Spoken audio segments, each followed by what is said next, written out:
To another episode of Threads of Enlightenment.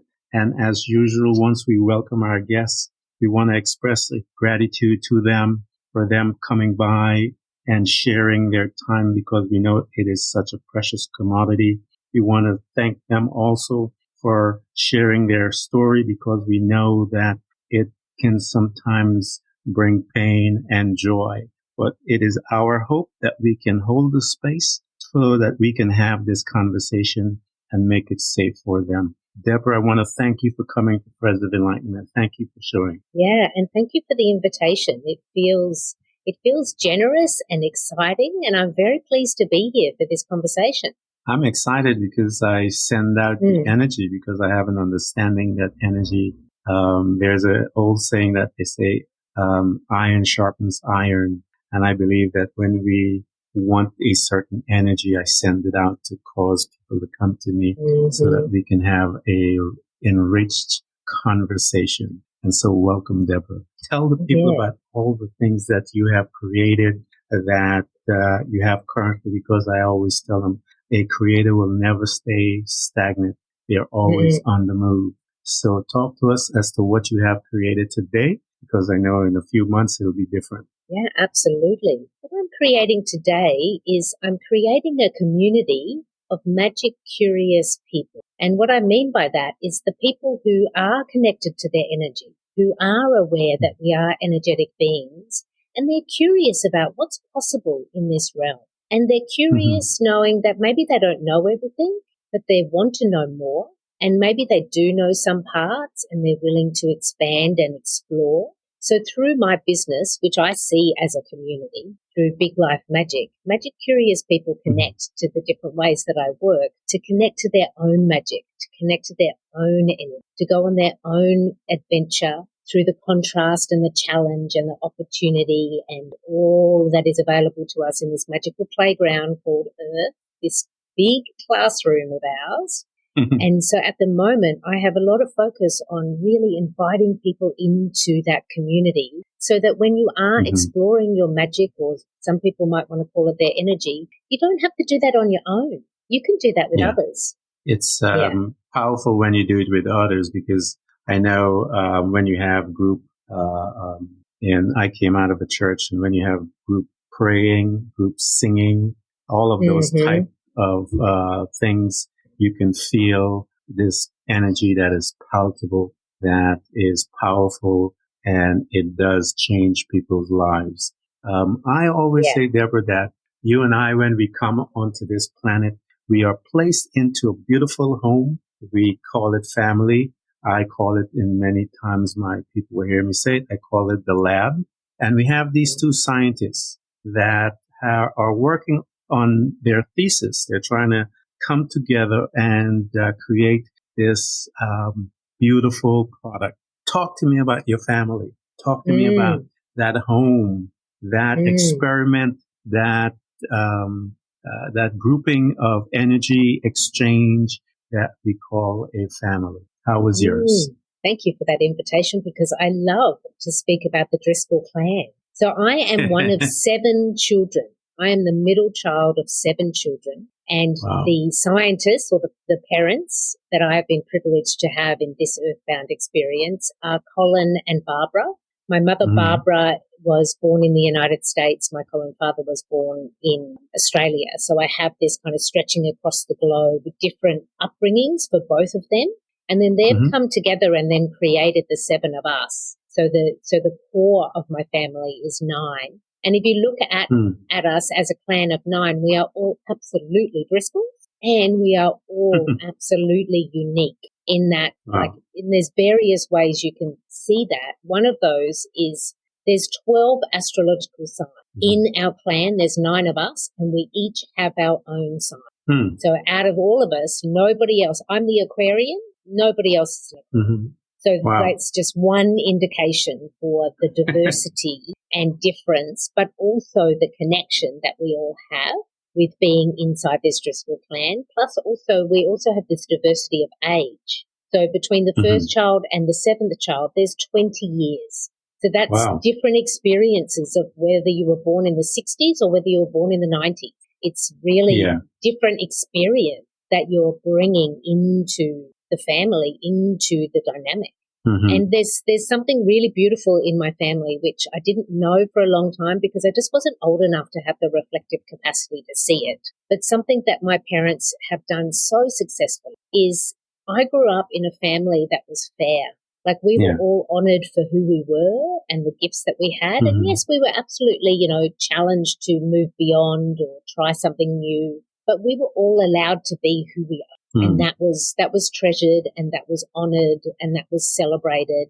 And I realize now outside of that family dynamic, when I rub up against other people and they're talking about their family dynamics, I'm like, oh, not everybody got that. That's a great gift that I've been given in this life, in that I'm in a clan where we actually see, honor and support each other. And now, Ken, I'm not saying that everything is always roses.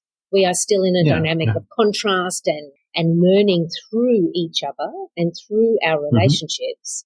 But I do absolutely recognize the beautiful environment that my parents did create for all of us, which I recognize not everybody receives in this earthbound experience. So I honor it for myself. And I say often to my siblings, let's pay that forward to the people who who didn't maybe have that. Let's pay that forward. And I grew up in the house where, somebody was having a hard time because their parents were divorcing and there was weird tension at home. They literally came to live with us, Ken, for 2 or 3 months.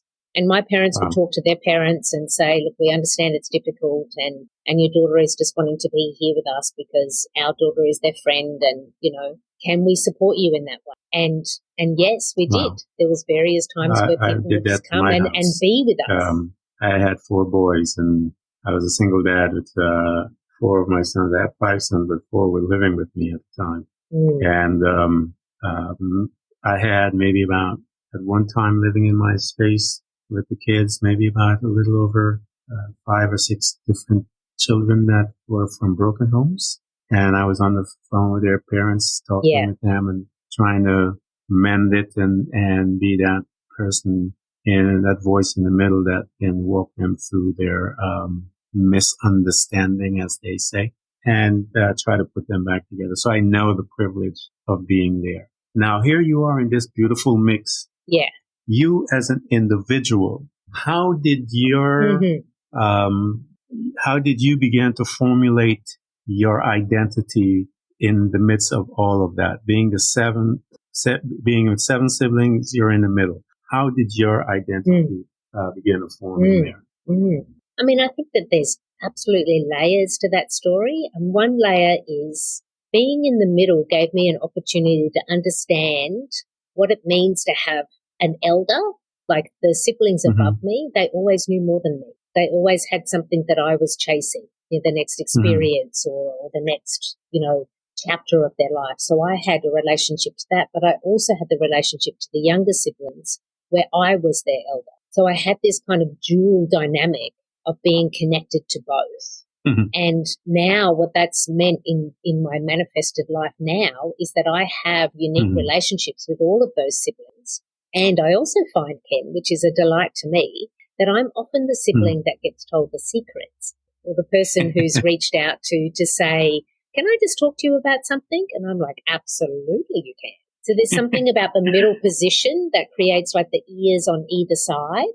And the balance on either side. So I find it to be a privilege. And also, in truth telling, I recognize now in my growing up experience, which does manifest sometimes in my own energy now, which I need to be aware of, is sometimes I have this energy of, well, what about me? Am I being forgotten? Am I visible here? And I don't have really clear memories of that happening in my life growing up, but I see that manifest in my energy now of wanting to be seen and recognized. So I'm like, oh, that's interesting. That's an energy pattern. And it's obvious to me because I understand how and why we come down and why we create these dynamics, because I believe it's all by design. I believe that, I chose to be the middle child of 7 so that I could have this experience of being in the middle of an established group, which is why I'm an amazing community leader, because I know what it's like to be inside the group. I love to be inside the group. And I also need to be aware in my energy of the times when I fall into a poor me energy pattern of, is anyone noticing me?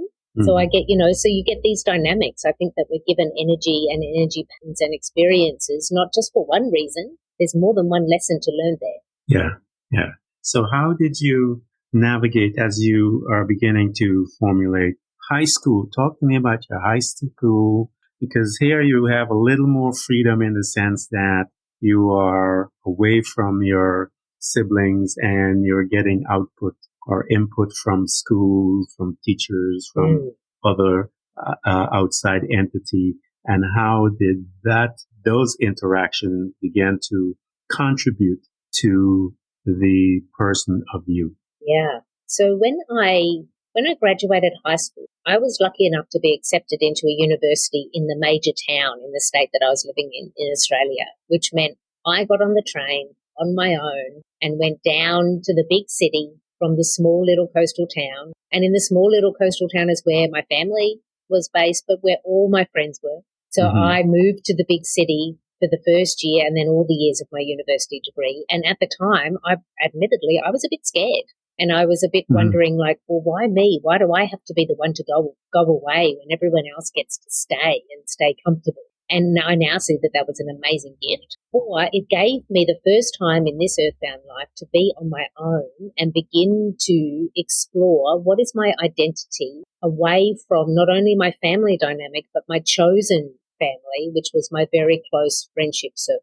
And what I found was a deep curiosity around the universe. What's possible in the realm of energy? And I found other people at university who were also interested in these questions. And so began a journey which continues today on how can we understand and be in relationship to all the energy of the universe. And, that literally looked like, in early days of my university days, buying my first deck of tarot cards and like, what is this?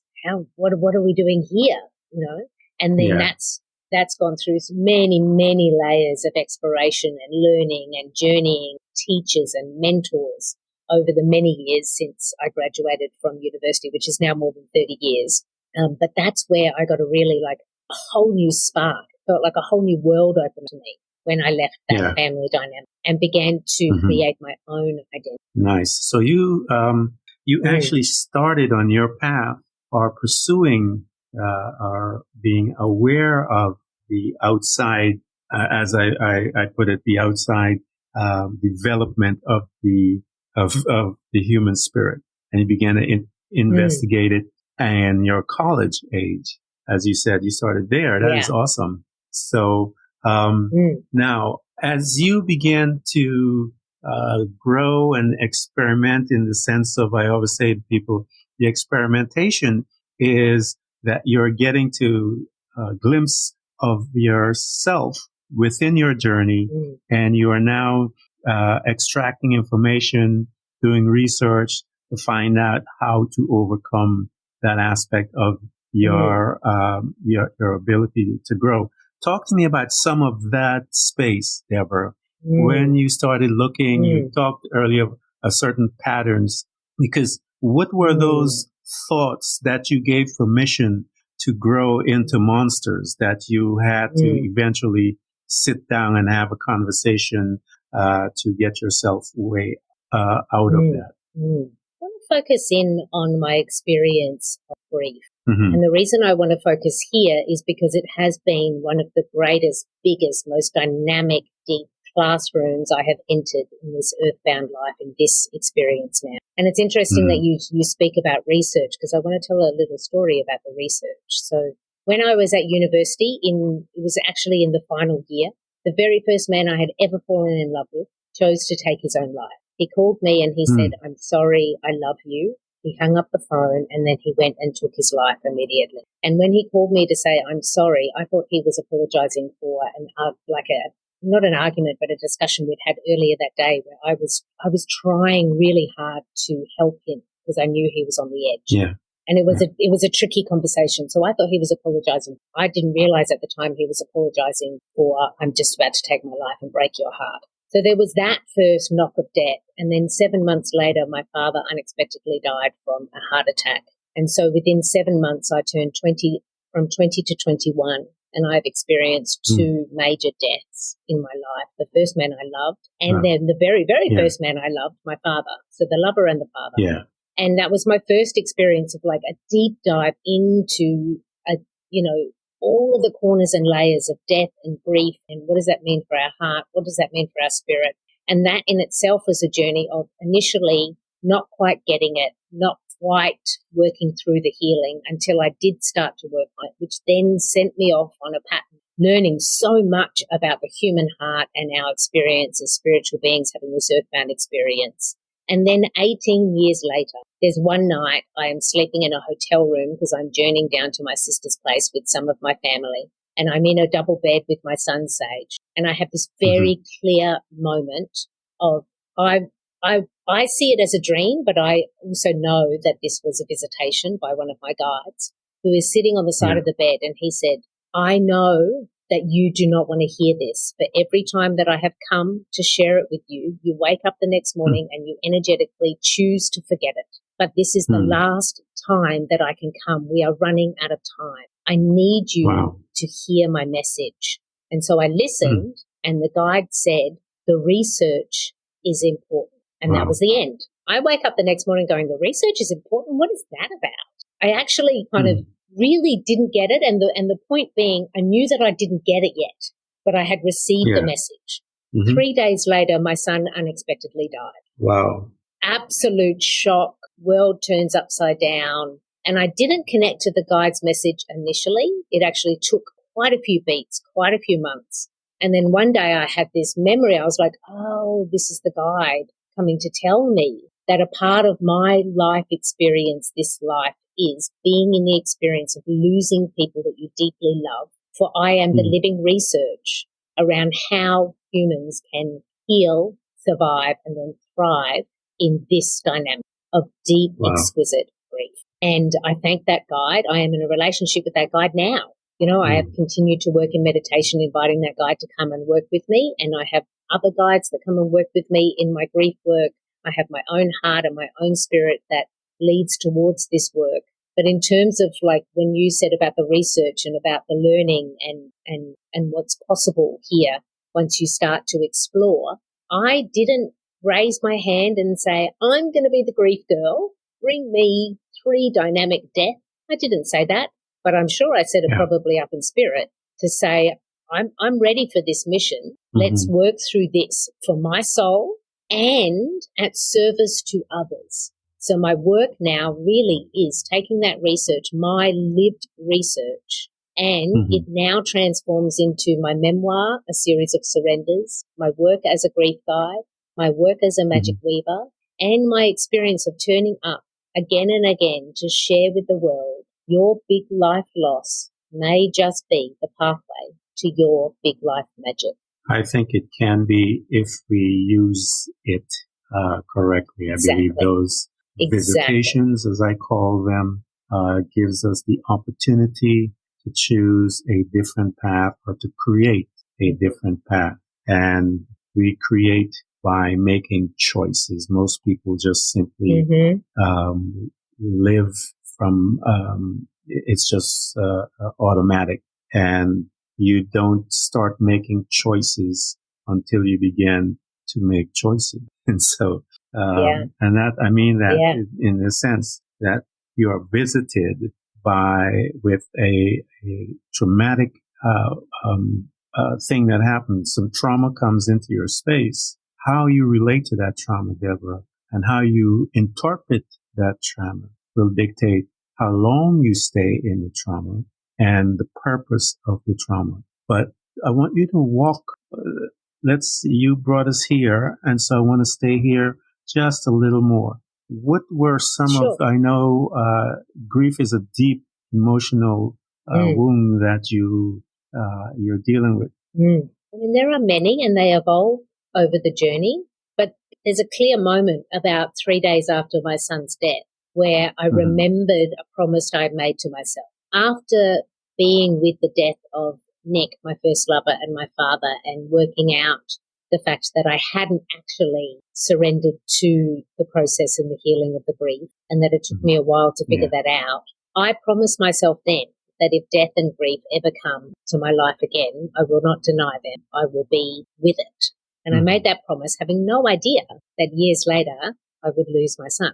So 3 days after my son Sage's death, I have the flash memory of like, oh, I remember a promise I made to myself. And so I committed in that moment to be with the death, be with the grief, be with the lessons, be with the trauma. And I added to that promise. I promised to always wish the best for myself. I promised to go through the journey, not around it, not under it, not kind of skipping over parts. I promised to go through it. And I promised that even if it felt like the hardest thing to do, but I knew it was the pathway to healing, that I would do what I was tasked to do. And so 3 days, and those 3 promises I made to myself, those 3 days after my son Sage died, held me, particularly in the first couple of years when I wanted to just give up, when I wanted to just swim in rivers of wine and numb myself, which some days I did, I have to say, Ken. Some days it was hard and I did that. And then I pulled myself back out and said, no, you promised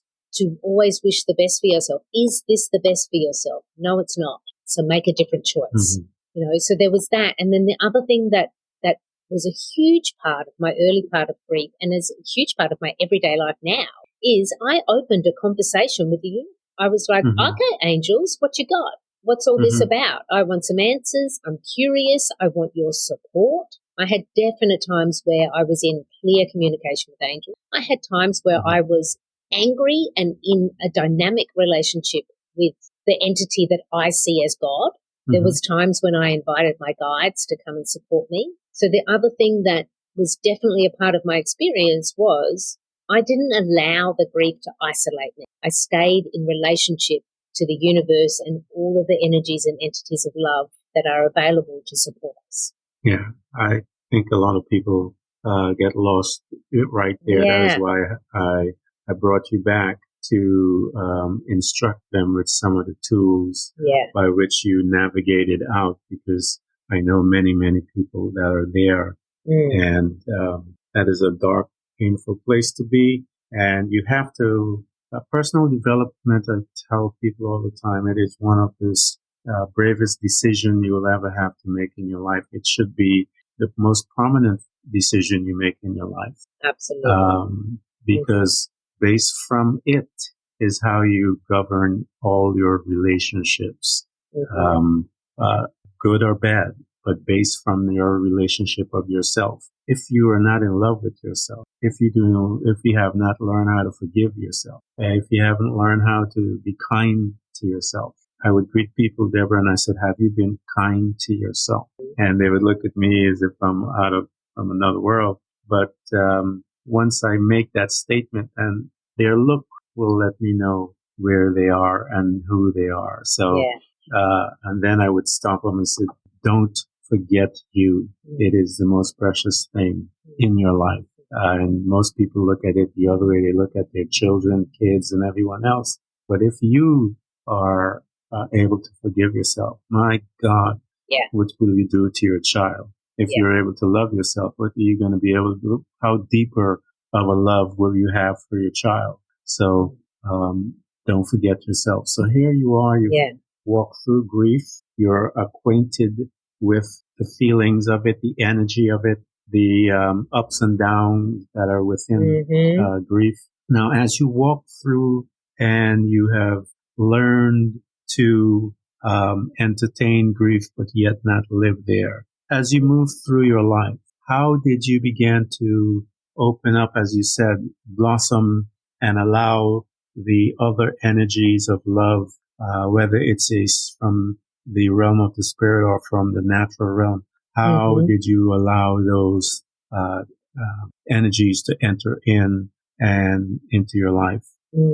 Beautiful question, and it's a deep question. It's a question with layers upon layers and years and journeys and teachers and beautiful places in the world. But it starts with, I decided, not immediately, I will say, but I decided in my journey that I'm going to create a positive relationship with people. For my grief journey doesn't end We don't get to an end point and say, okay, done, let's wrap it up with a bow. Yeah.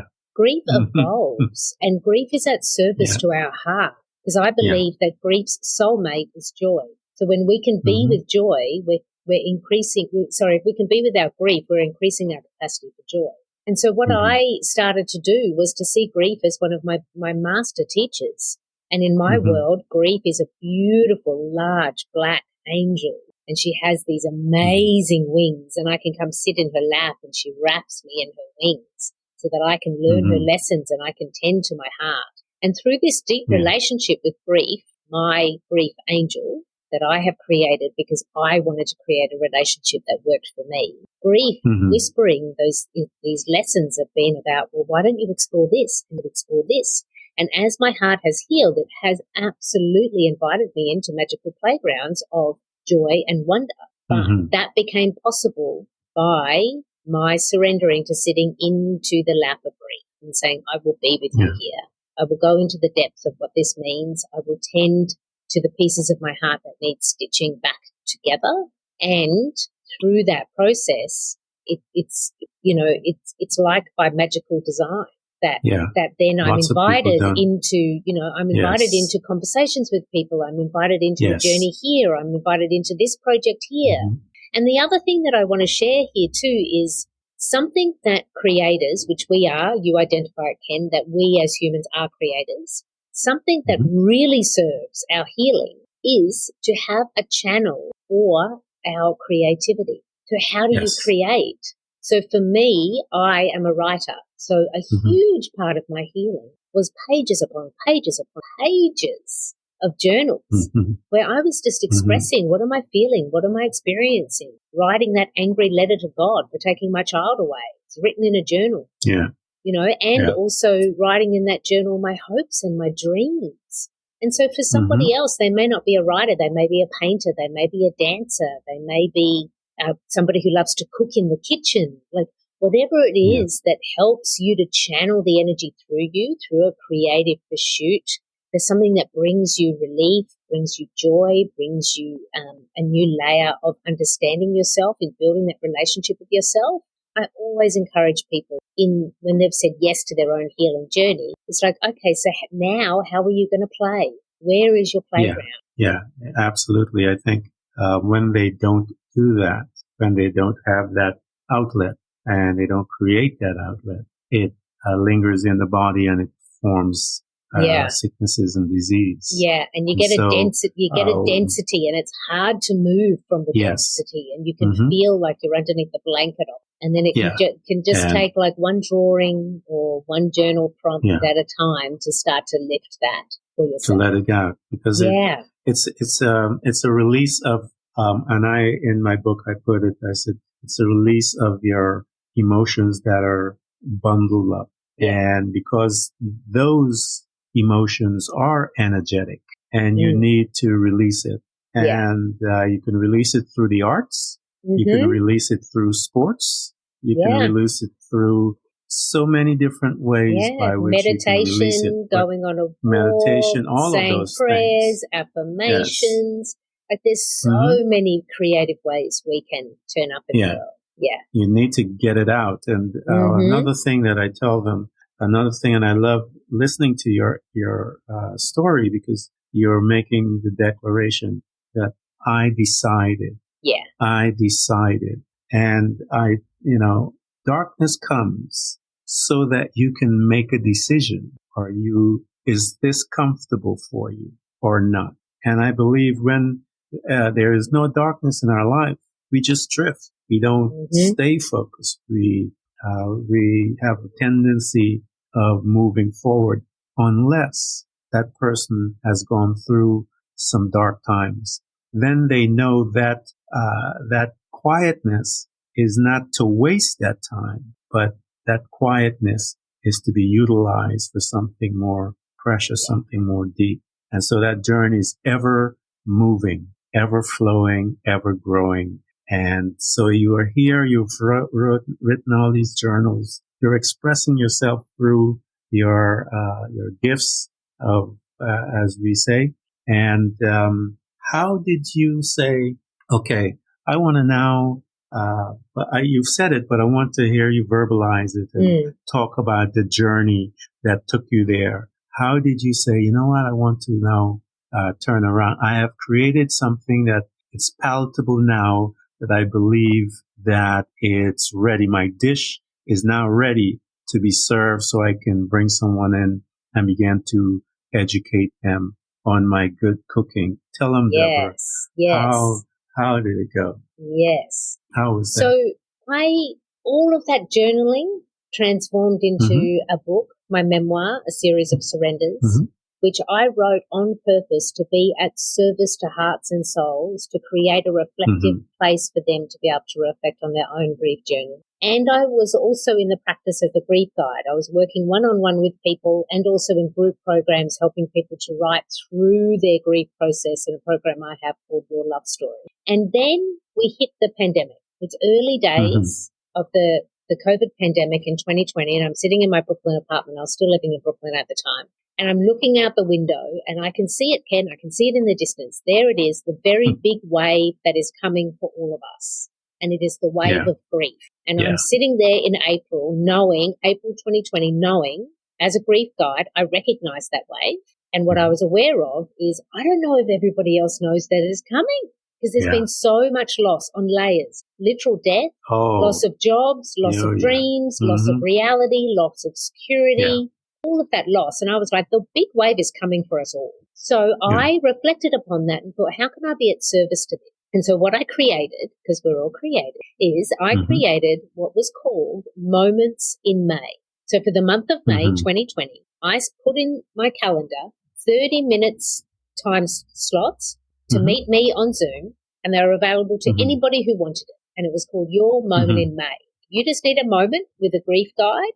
I'm your girl. I'll meet you on Zoom. We will have a moment, just so I could hold moments for people. So I opened that up in May.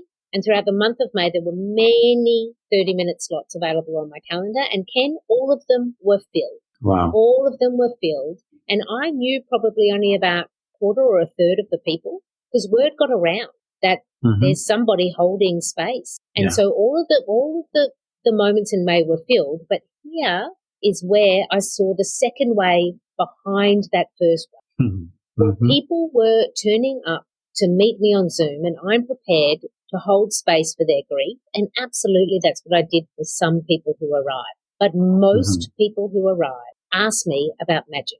It was questions like, oh, I heard you read oracle cards. Could you pull a card for me? I'm wondering, are angels actually real? And if they are, how do I pray to them? I've been thinking about starting a meditation practice for like the last 5 years, never really got around to it. Now that we're sheltering in place, I guess now's a good time. Can you talk to me about meditation?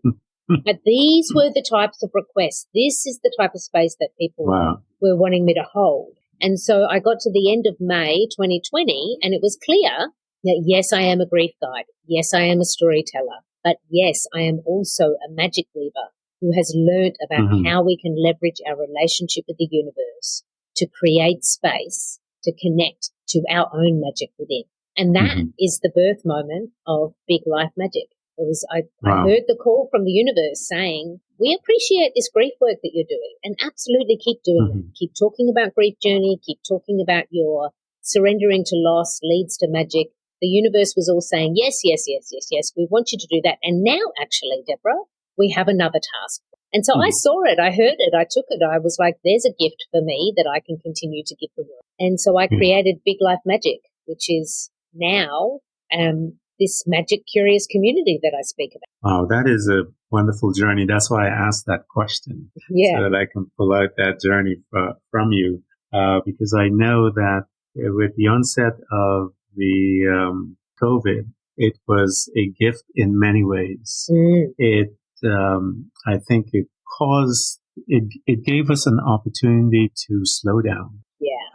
It caused one of the most fascinating thing that I've ever seen, and it's such pinpoint accuracy. It separated humans from each other. It was the most, it's beauty and its madness, because what it caused and it forced us to do, because we are a society that just run from one thing to another, and interacting with people and so forth, that it forced us to now face ourselves. Many people were afraid to do that. And so here was a situation being, I think a lot of people were calling it, and it showed up in this form so that we can all stop. It changed a lot of people's lives. It brought out the monsters in the monsters. People began to be exposed who they were. All of these things began to manifest. I believe also that it was there for the government, and we got a chance to see what corporations first got it after we, the individuals, and the corporations looked at it, and the people were saying, I'm not going back there. You don't value me, and you see no value in me. And so because of that, I'm out. And so the corporation is going, wait a minute, I need to start valuing these people. And so some of them are changing their, the way that they do business. And then I believe, Deborah, that it was now given to the world. Here is the world on the stage, and we're looking at it, and we're going, my God, it is time for the change. I don't know what it's going to look like totally yet, but you can see the change. I saw it coming. I saw the grief. I saw it, and I kept telling people that this thing is going to take, it's going to take maybe a generation or two to help this thing, because this is deep. We haven't, I think we've gotten some of it, Deborah. I think when people are going to lose more homes because of work and cars and credit, all the things that we looked at and gave importance on are going to be stripped away. And then these people are going to be out by themselves looking, who am I? What am I? And that's when people like yourself will come in and say, let me walk you through something. Let's investigate so that you can know who you are, and you're greater than the job. You're greater than all of these other things that people, let's go on this magical journey and find out who you are. So here you are, you've gotten your books, you've stepped out, and I always tell people it's an honor to be in this position. And so you are in a community. I want you to talk to me about the aspect of a servant as you are serving now, and you're bringing people through their journey in the sense where you're walking with them, showing them and asking them the questions to ignite their fire. Tell me about a couple of stories when, for lack of a better word, Deborah, when they got it. Tell me, talk to me about that, because that is, it is one of the most powerful stories. It's one of the most precious moments. It is intoxicating.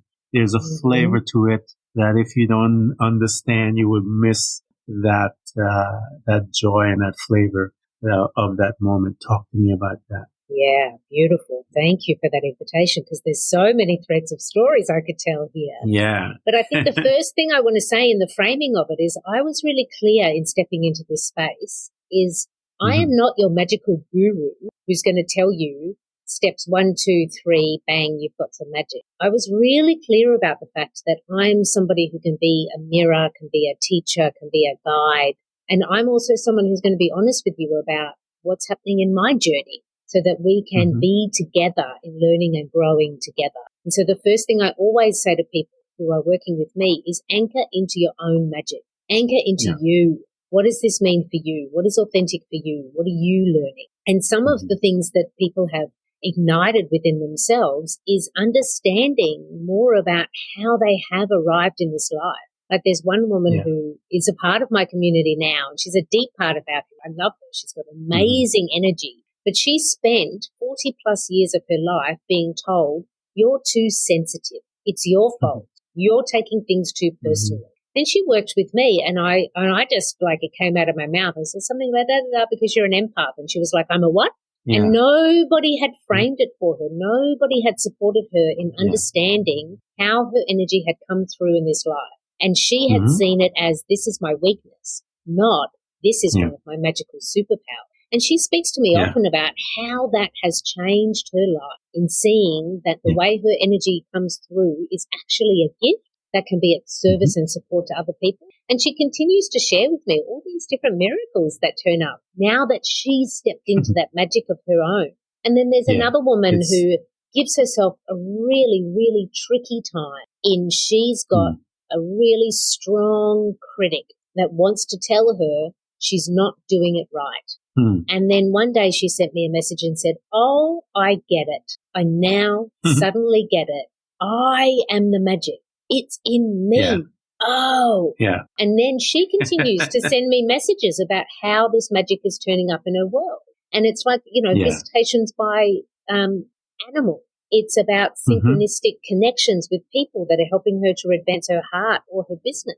So it's like it feels like a little moment for someone. Oh, I'm an empath. Or, oh, the magic's in me. But actually, they're massive moments that create these ripples for people that change their world. Yeah, it happened to you and me. Yeah. Where we looked at a situation with differently than how we were programmed, or someone told us that we were. When someone pointed out or showed us differently, then it became light.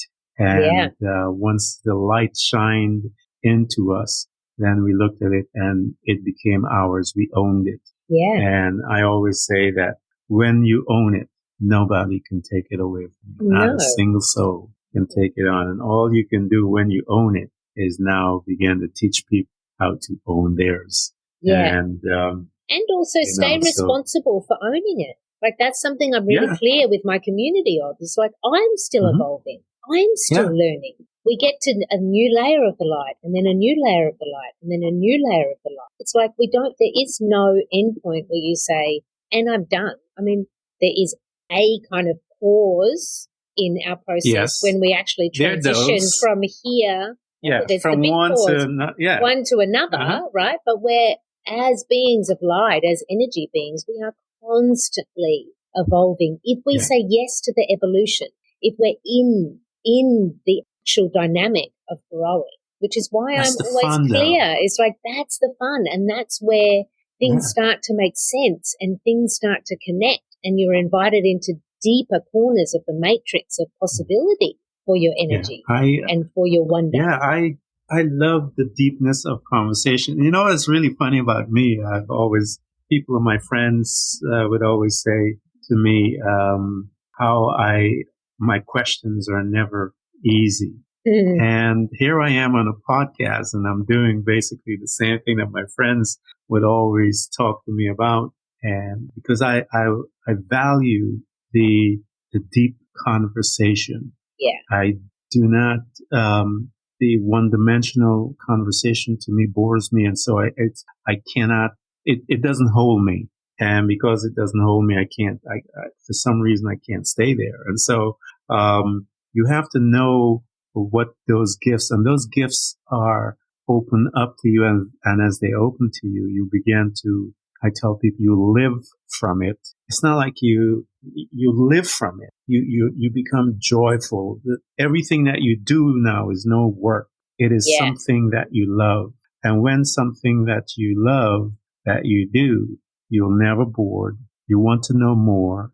You're constantly looking to gain more knowledge and ever expanding. And that is the purpose of people like you and I. And Debra, I want to thank you for coming by Threads of Enlightenment. And you have spent time expanding our energy. And it was an honor to have you here. Thank you so much. Yes, and thank you, and honoring the light in you, the light in me, and the light in everybody who is listening, and inviting everybody to anchor into the truth that you are the magic.